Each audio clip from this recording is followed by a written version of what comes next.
Welcome to New Thinking for a New World, a Tallberg Foundation podcast. I am Alan Stoga, your host. Each week, I bring you conversations with people who think differently about the great issues that are shaping our world. Geopolitics, disruptive tech, mass migration, the changing climate, culture wars, all of it is grist for our mill. I hope you enjoy listening. I also hope you will let me know what you think and that you join the conversation at tallbergfoundation.org. And now for today's episode of New Thinking for a New World. In a year of global elections, something like half of the world goes to the polls this year. Immigration and immigrants are getting lots of attention. Most of it's negative. Policies are being tightened. The media is full of stories demonizing immigrants. Political candidates, especially populists, are demanding borders be shut, and even their more moderate opponents are scurrying around looking for policies that at least make them look tough. Once again, there's a growing sense that migrants are a problem. That's not particularly surprising in a world of increasing conflict, weak economic growth, and populist bombast. Who to blame? Blame the migrants. It's easy. Or perhaps focus on facts and try to drain some of the emotion out of the conversation. To do exactly that, my guest today is Andrew Selee, president of the Migration Policy Institute, which is based in Washington. He and his colleagues research and advocate for the kinds of well-thought-out, pragmatic immigration policies needed to build a secure and prosperous future around the world. Welcome, Andrew. Thank you for having me, Alan. Great to be here. Let's start with the facts. Media headlines and political speeches suggest that global migration is again not only on the rise, but is overwhelming us. What's going on? You know, it's surprising that the number of migrants around the world, the number of people who live in a country that's not where they were born, right? Which is how we, in a broad sense, define this, is going up slowly. It's actually not, it is growing up every year by a little bit, but it's about 3.6% of the world's population last we checked, which means that, 96.4% of the population of the world lives in the country that they were born in. It is going up, but it is going up gradually. What you are seeing, though, is that it's become more unpredictable. Migrants, particularly those that are willing to pursue an irregular journey, that are willing to cross borders without legal paperwork to do so, have a little more in terms of options. They can go further than they used to, and they can suddenly take new journeys that no one had predicted. And so I think that generates a sense that migration is out of control. But the numbers are actually not going up that much. Now, the U.S. is an exception here. The U.S. is getting more people in the past 2 or 3 years. And really, if you look it was starting pre-COVID, went down, and then came back after COVID. So since about 2018, we have seen a larger number of people coming through the southwest border than we did in the past. So the U.S. is an outlier in that. But in all places, it looks like it's gone up more than it has just because it's more unpredictable. Well, the U.S. is a huge outlier. December alone was something like 250,000 people on the southern border. And as you said, the last couple of years have spiked. But also in Europe. Europe reports more than 1 million asylum applications last year, not counting the Ukrainians, which are another 3, 4, pick a number. 10 countries in Europe, including a couple of the big ones, France and UK, Spain, have reported records. Again, these are relatively small numbers, but it's depends on your perspective. So there's headlines.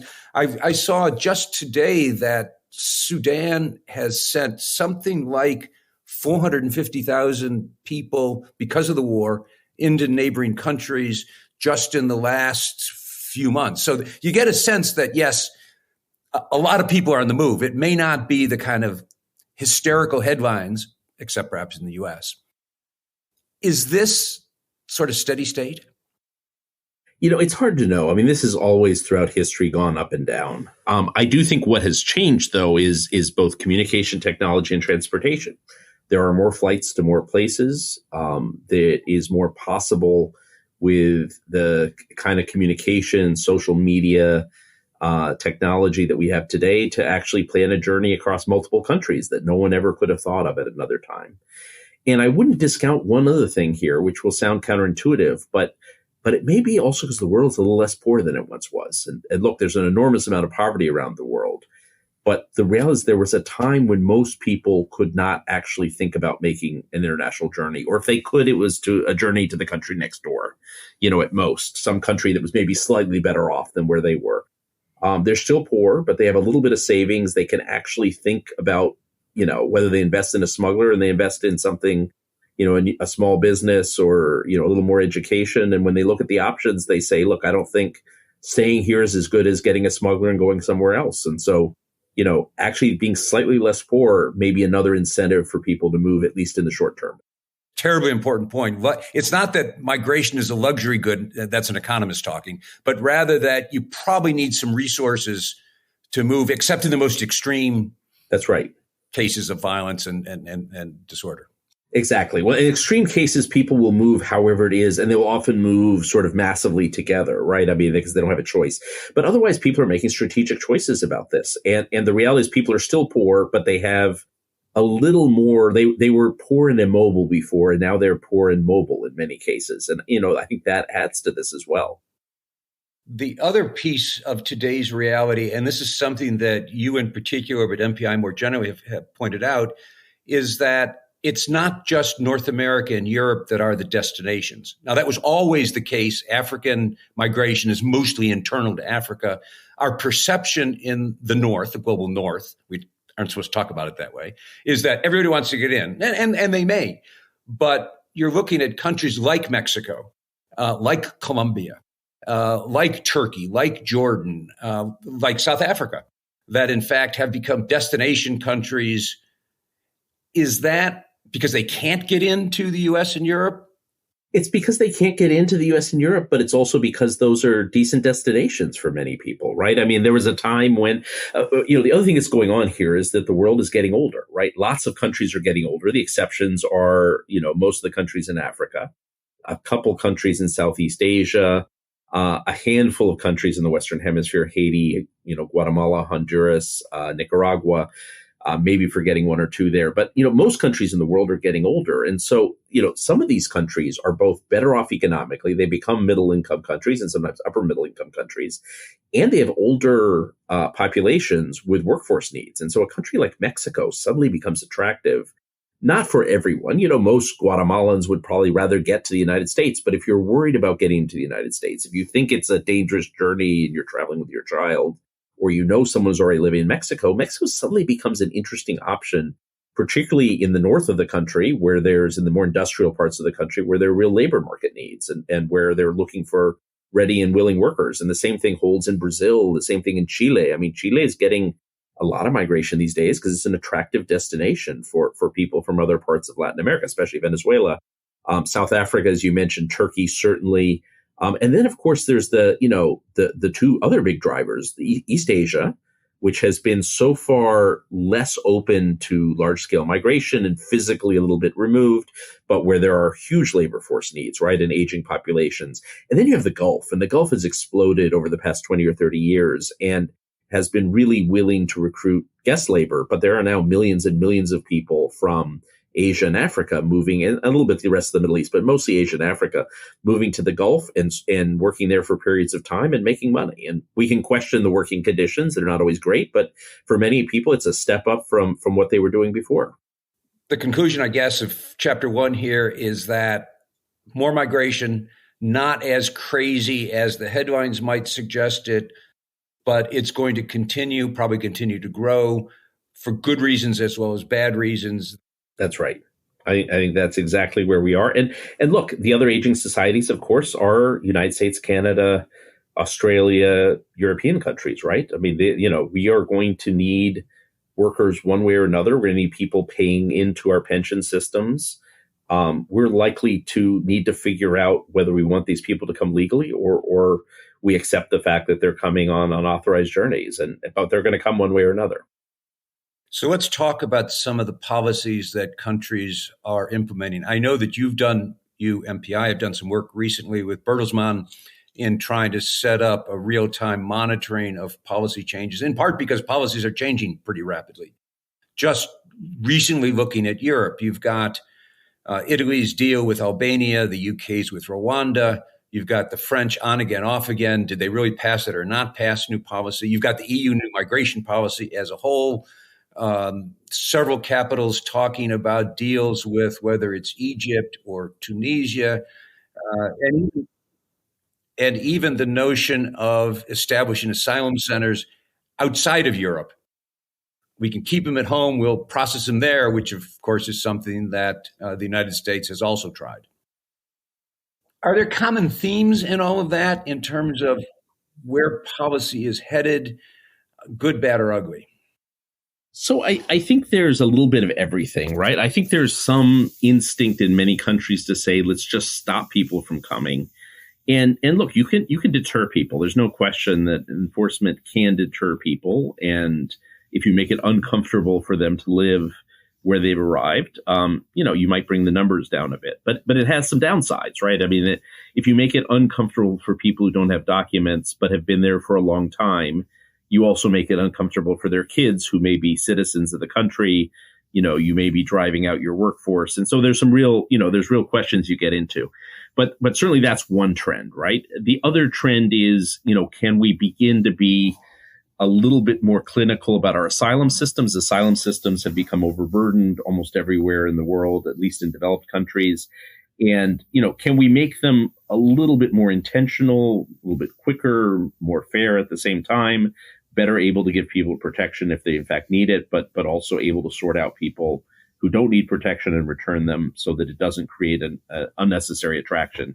And can you combine that by thinking about, putting center protection closer where people live? I mean, if you were actually had ways that people could apply for protection, say in Central America, in South America, in Africa, then people would be less likely maybe to head north and try and get on a boat across the Mediterranean or get across the U.S. border. So, I think those are some of the options that are out there. And then there's the whole question of legal pathways. I mean, this whole question of if we know that some countries will need workers and others will have a supply, can we be intentional about building the visa pathways that allow people to come permanently or come temporarily? Not everyone, frankly, wants to move to the United States and live in the United States, right? Or move to Germany and live in Germany. A lot of people would like to go make money and go back home again. So can we start thinking about what are those jobs that require workers to actually go permanently, where we will need to have people come and live? And what are the jobs where it makes sense for people to come temporarily? And by the way, are there jobs also that can be, it can be hybrid jobs or it can be remote jobs, which is, maybe people don't have to move. Maybe actually people can stay where they are. So let me drill down a little bit. You've got a couple of things going on. You've got countries, destination countries like Italy, like France, the UK, others, looking for two things, either for places outside, in this case, Europe, where they can send people who don't meet local requirements and or that will stop people from coming, process them before they actually get on a boat or a plane or walk. That kind of outsourcing, to use a word that is probably not humane enough, seems to be one of the pathways that some destination countries want to go. Can that be done, in your judgment, in a way that makes sense, that is coherent with law, never mind morality? There's some ways of maybe doing it. Let me start with the fact, the challenge of asylum systems is that once anyone is on your territory, is for any country that's a signatory of the Refugee Convention, they're obligated to see if they qualify for refugee status, right? And you can get a large number of people showing up and then qualifying, and most systems don't seem to be able to work efficiently enough to actually process people in real time. I think one of the opportunities there is and this is what the U.S. Senate was trying to do recently, is try and speed up the process and have a screening process that is a little more strict up front and that happens quickly and is resourced well enough that then people don't stay in the country for long periods of time waiting for a hearing. The decision's made quickly. But there's problems with that too. I mean, one is resourcing it sufficiently. Another is, can you return people if they don't qualify, right? So it's fine to make a decision, but if they're coming from a country where you don't have a repatriation agreement, you can't put them on an airplane back, it may not make a difference. So countries are then looking at other options. The U.S. has gone out and created these things called safe mobility offices, which is the sort of the more humane approach to this is trying to make refugee decisions earlier So deciding in Colombia and Ecuador and Costa Rica and Guatemala whether someone has a refugee claim, saying you don't have to go all the way to the U.S. border. We'll put you on an airplane and send you there if you have a refugee claim. If not, you'll know that you don't qualify. You're seeing other countries, the extreme other side is probably the UK, saying they'll send them to Rwanda to run them through the asylum process there. And if not, they stay. And then you're seeing countries in the middle. I would say sort of Italy and Albania is intriguing. Really, the devil's in the details. I mean, what the Italians have said so far is that there would be an agreement with Albania through which any asylum seeker would be sent to Albania, but would go through the Italian asylum system, and that the Italian government be responsible both for the outcome, for positive outcomes. They would have to go to Italy to receive refugee status if they get a positive outcome, and Italy is responsible for sending them back to where they came from if they do not. And so it's basically a secure country where they can go through the process off-site. But again, a lot depends on the specifics of that, but that is a possible way forward that might actually pass the muster of the Refugee Convention and UNHCR, but it comes down to the specifics.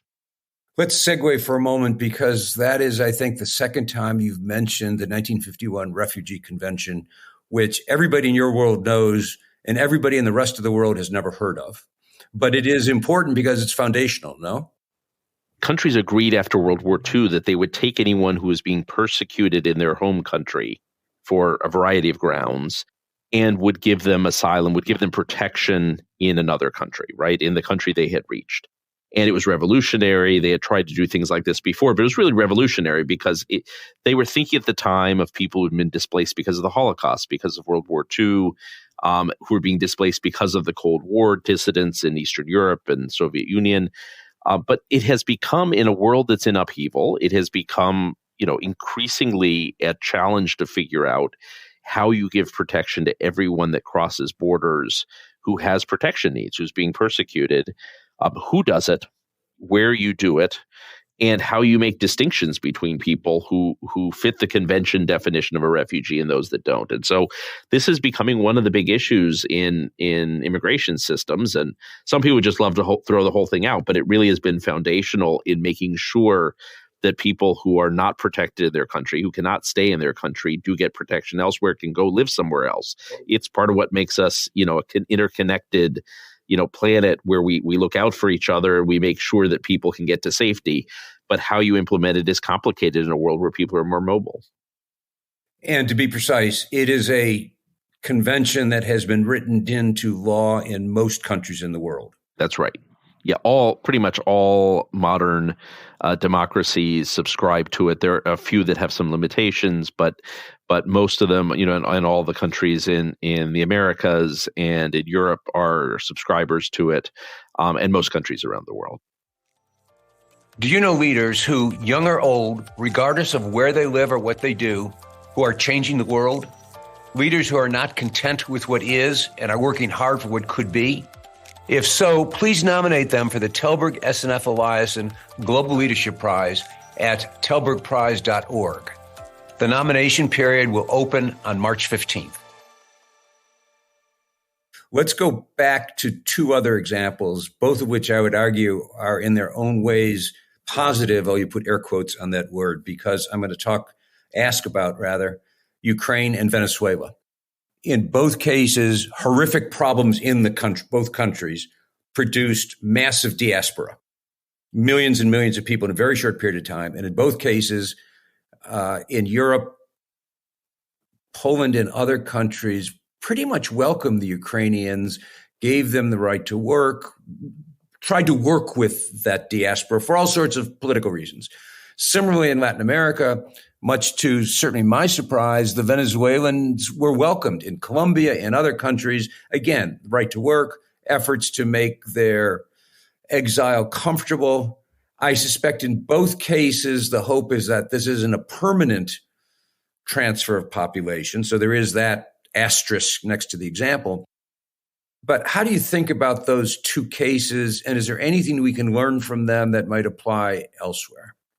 I think so. I mean, we've seen the last two big crises have been dealt with in creative ways. They did not invoke the Refugee Convention. There's a handful of Venezuelans and Ukrainians that have applied for asylum and gotten refugee protection. For the most part, most countries didn't do that. They found a different way of bringing people in on temporary visas or temporary statuses in most countries. In the case of Europe, it was relatively easy once they decided it because they have something called the Temporary Protection Directive.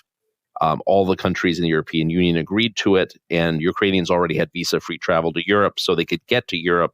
And what the directive says is that in any of the countries of the European Union, they can stay as long as the directive allows, which is up to 3 years. They keep approving new years, but they have to figure out what to do after 3 years, actually. And they're entitled to the same rights as people in those countries, which means they can work, they can go to school, they have access to health care.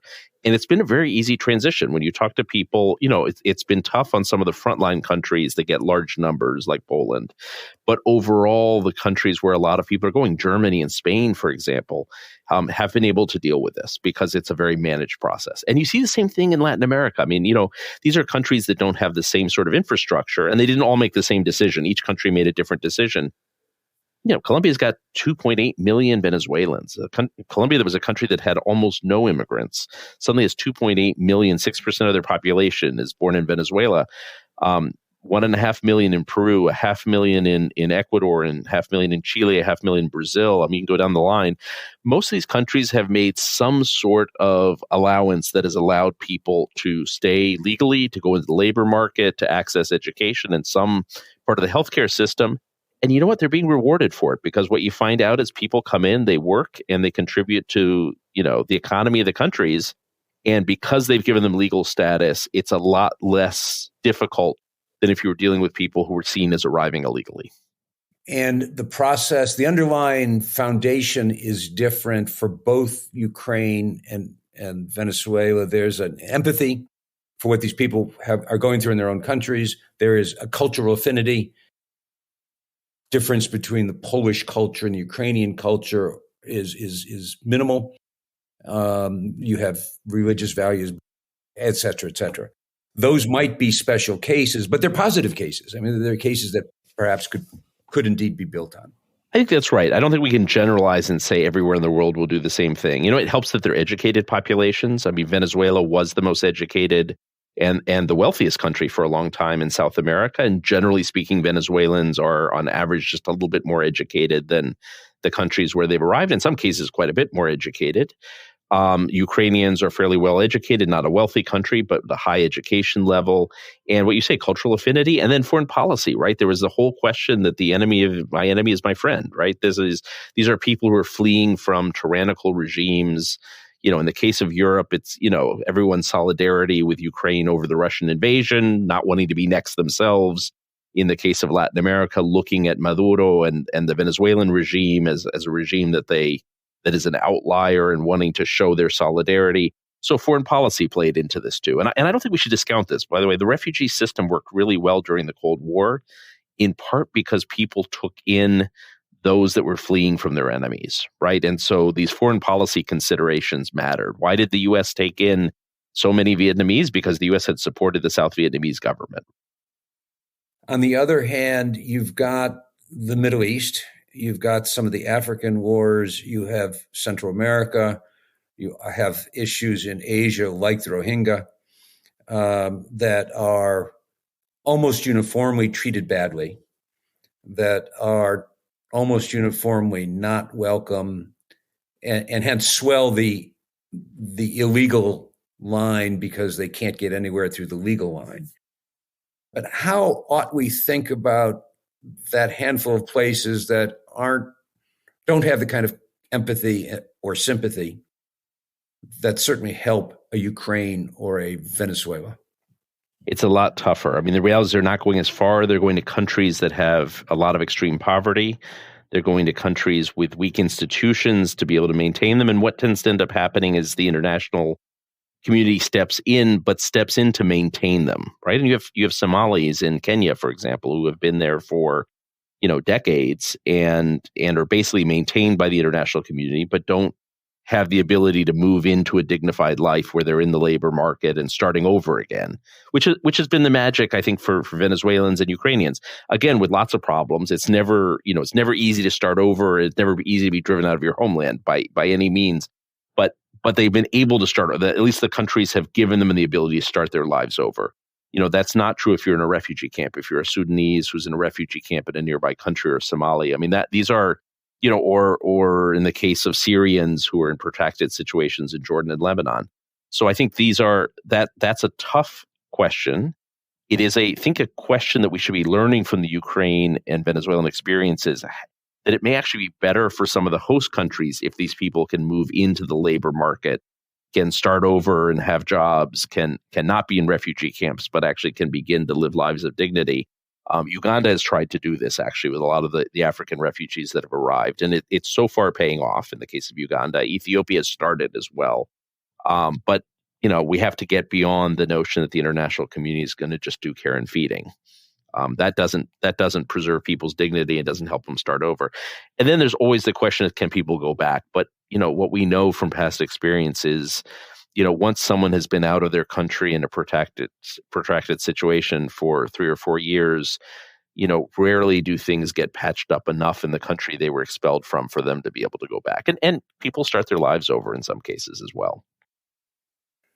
We've talked about the numbers. We've talked about policy a little bit. Let's talk about politics. And there I'm going to start uncomfortably with geopolitics. We have talked about Europe, good, bad. We've talked about America. We'll talk about that more, good, bad. The other superpower is China. And China tends never to come up in these conversations, partially because nobody wants to go to China so that they don't have to cope with a refugee problem. But are they playing, as they become more important globally, a serious power in the multilateral framework? Do they play any kind of role on this issue? And if so, what? China has been somewhat ambivalent on these issues. They have at times supported the international refugee regime, but they have a less clear place on this than other countries. And for the most part, they're not in danger of people headed towards China. But China is also at a turning point, right? China has not had to think about immigration because it had such a large internal population. And migration from rural areas to mid-sized cities and mid-sized cities to big cities has done for China what, as it's industrialized sort of from the east to west, it has done for China what immigration from other lands has done for other countries.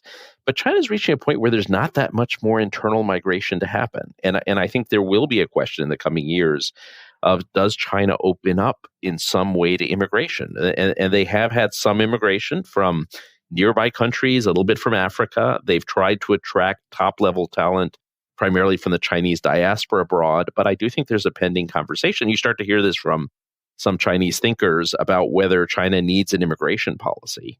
And then the question becomes, does it become attractive also for refugees also? And at which point, I think you may see much more engagement on these issues. But, there's a little bit of time lag here, but I think it's going to start to catch up.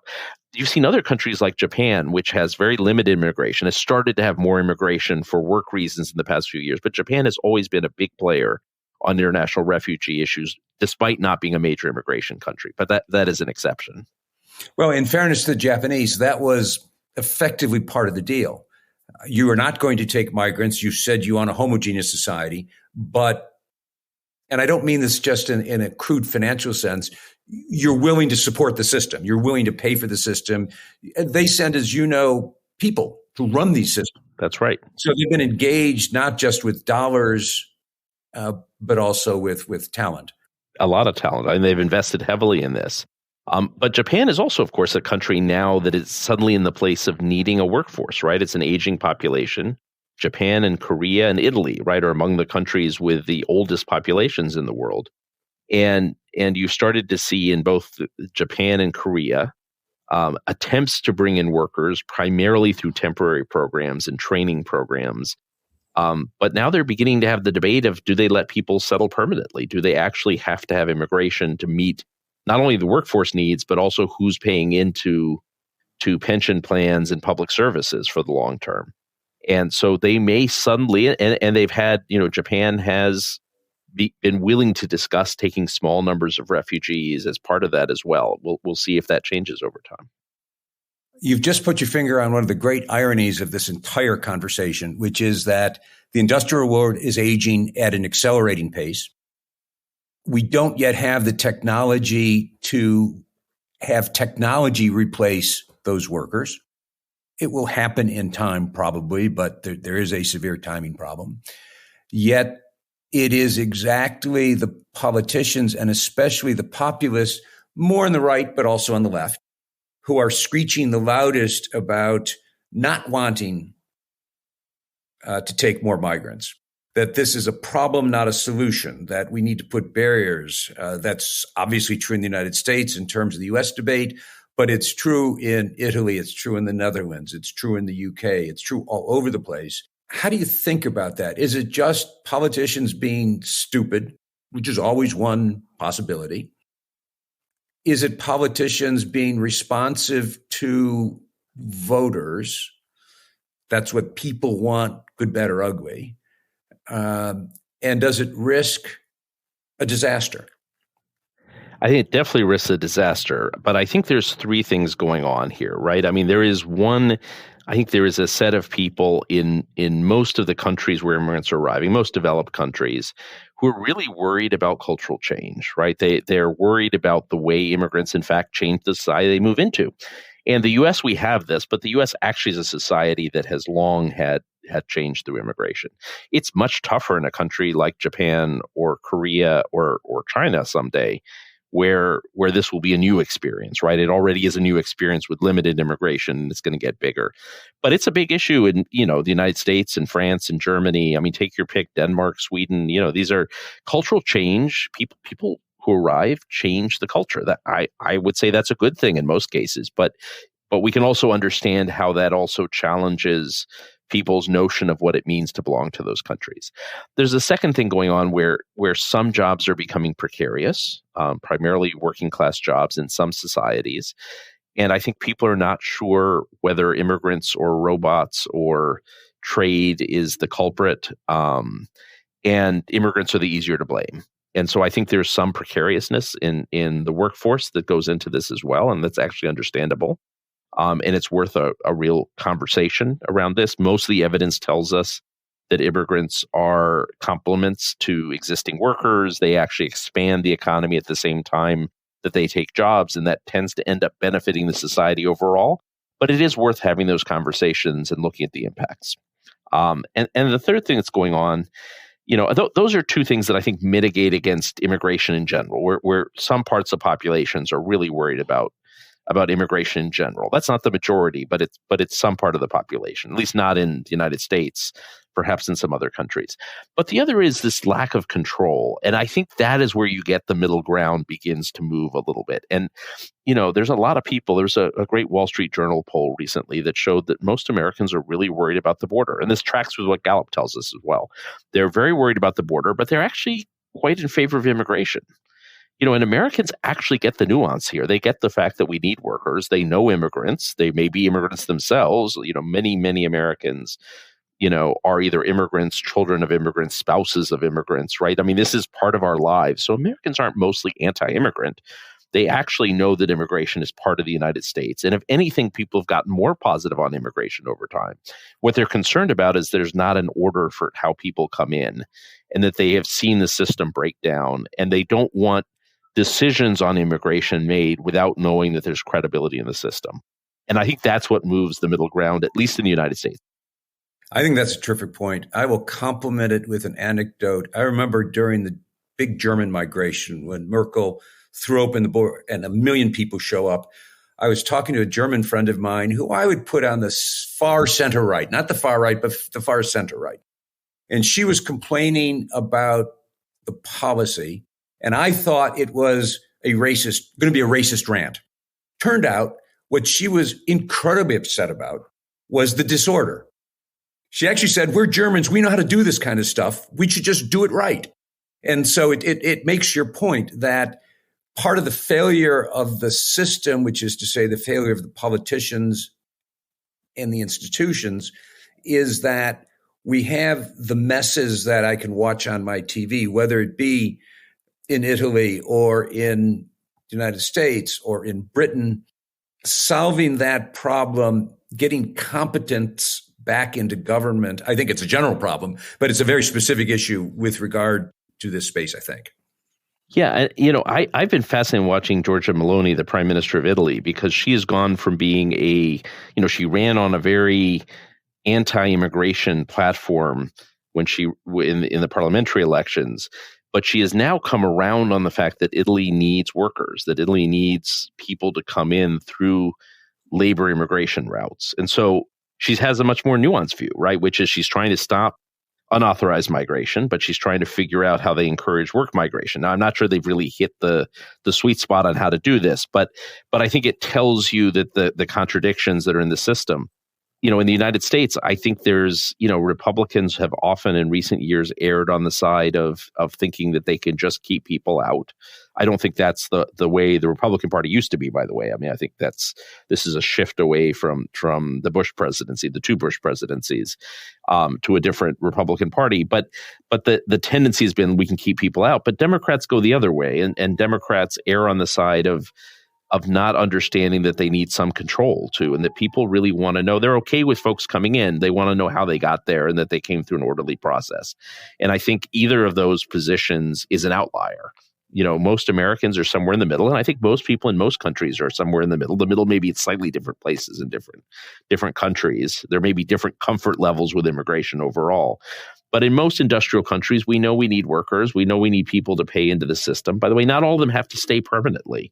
I think there's also a fallacy sometimes thinking that all immigration is permanent. A lot of people would like to come and work and go home after a period of time. But we are going to need immigrants. The question is, what system are we going to use that makes it possible? And then we got to police the system.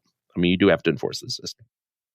So you're in the business of trying to think about, define, and advocate smart policies that address all of the issues we've talked about for the last half hour. Yeah, I think that, yeah. What most worries you?